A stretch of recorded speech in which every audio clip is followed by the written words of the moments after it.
My research is into new sorts of optical fibres.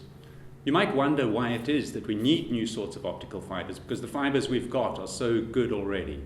And that's true. They are incredibly good, and they enable us to do many of the things which we do in our everyday life. But there are some things which they can't do. The sorts of things they can't do is they can't deliver very high optical powers. They can't deliver light at wavelengths where the glass is not transparent.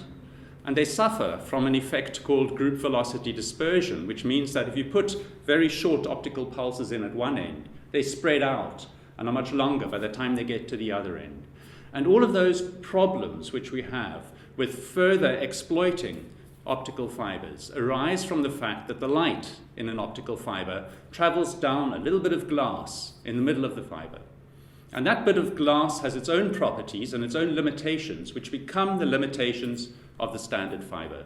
So my intention is to develop new sorts of optical fiber where the light is guided in air or in a vacuum in the middle of the fiber.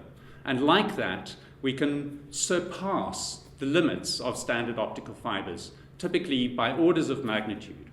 And that will enable new applications, particularly in surgery, where we want to deliver light for cutting a human body, which is at unusual wavelengths, and also in manufacturing, where we need to deliver high power and very short optical pulses for cutting, machining, and welding.